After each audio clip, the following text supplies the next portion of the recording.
Hello, everybody. This is week 6. Today we are discussing the Council of Chalcedon, and it really is an extension of the Council of Ephesus from last week. And I want to give you a big picture overview of what happened at Ephesus to what happened at Chalcedon. And what I'm going to say today is nothing new that's not in your textbooks. Your textbooks do a great job on presenting the details of the history and the theology in the major players. I just wanted to give you this as sometimes a simplistic overview helps you grasp the bigger details. That's what I want to do today. Then in the second video we're going to do this week, I'm just going to walk through the Chalcedonian definition as it regards Christ. So let's start off here. I want to share a document with you of my notes, and you can find these notes in the file section of the class page.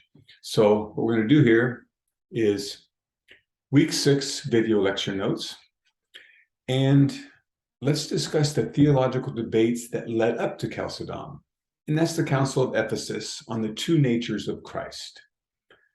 And as you know, and your textbooks talked about this, we talked about it a little bit last week, there's a bit of competition or conflict between the Alexandrian church and the Antiochian church. And these two churches have major theological powerhouses. In this case, Cyril of Alexandria and Nestorius. Nestorius is the bishop in Constantinople, but he comes out of the Antiochian school. And when it came to the nature of Christ, he's one person, but he's two natures, fully God, fully man. But how does that reside in one person? So Cyril wanted to focus on the unity of the natures of Christ.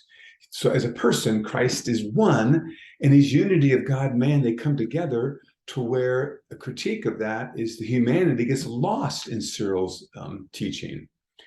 And that is true today. I think we have this emphasis also today, where we think of how is Jesus one person, both God and man. And often we will default to his divinity and minimize his humanity. Think about that. Do we do that today? I think we do. But so that's where Cyril was going. Nestorius, he struggled with that. Nestorius wanted to keep the two natures of Christ very separate.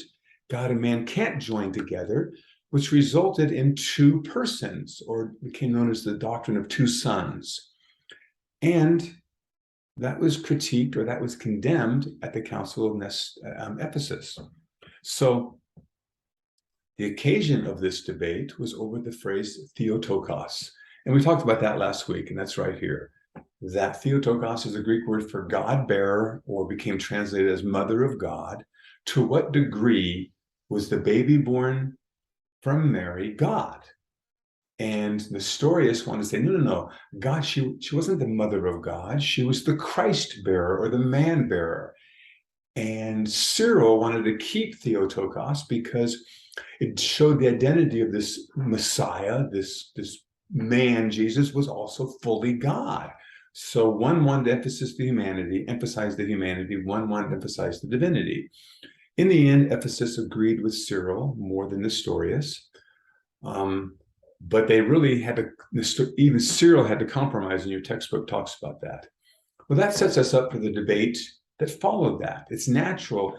That decision, one person, but two natures, that decision caused someone else to come out now, Eutychus. And Eutychus was against Nestorius' views, but struggled with Cyril's views. So he came up with a third option.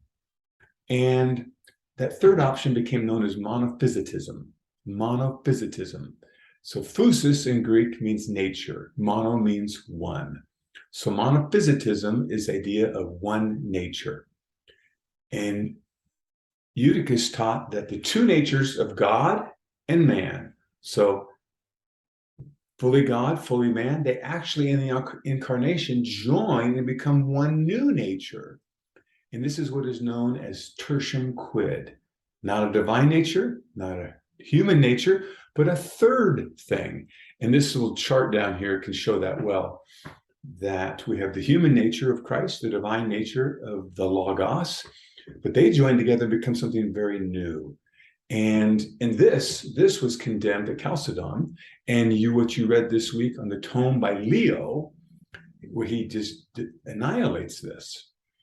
This amounts to changing God into some type of man. And what Leo says is God's immutability is at stake. If God can change, then he's not immutable. And we got to remember the immutability of God was one of the top doctrines of the church until the last 100 years, actually. So this is utter heresy. Eutychus, and then what became known as Eutychianism, was condemned at Chalcedon. And so you have these things. I want to show you. I want to go down here, and this is a quick video today. This is Tertium Quid. But I want to go down here to look at this. We're going to look at the definition of Chalcedon in the next video. The Western Church thoroughly became Chalcedonian. As we read that council decision in a minute here, or in the next video, sorry. I'm going to do it next, so I'm thinking it's in a minute. The Western Church fully accepted Chalcedonian definition. The Eastern Church didn't quite agree. Most of them are certainly Chalcedonian, but there are a few non-Chalcedonian churches called monophysite churches, and the Coptic Church is one of them.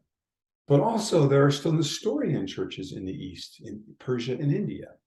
So the Eastern Church, while its majority was listed on Eastern Orthodoxy or Greek Orthodoxy or Russian Orthodoxy, it's all one big category, they are clearly Chalcedonian, but there's some small outliers that are not to this day. So let me give you an overview of the first 4 ecumenical councils. And then in the next video, we'll walk through the definition of Chalcedon. So Nicaea, Christ is fully divine. And that was contra Arius. Arius was teaching that he was not fully divine. He was a lesser God, a created God. Then that brought us to Constantinople on the question of his humanity. And Constantinople confirmed Christ is fully human, contra Apollinaris, who believed he did not have a human mind, only a human body. That raised another question. Question of how many persons is Christ? In Ephesus was Christ is one in person, contra Nestorius, who had 2 persons, 2 sons, which raised the question of Eutychus, how many natures? So Christ is 2 in nature, contra to Eutychus, who wanted to make him a 3rd thing. The God nature and man nature became a 3rd thing, some hybrid, some cyborg. So this little thing is very simplistic, but it gives you a big picture of this development of who is Jesus Christ. And with that, we're going to end this video. It's a short one.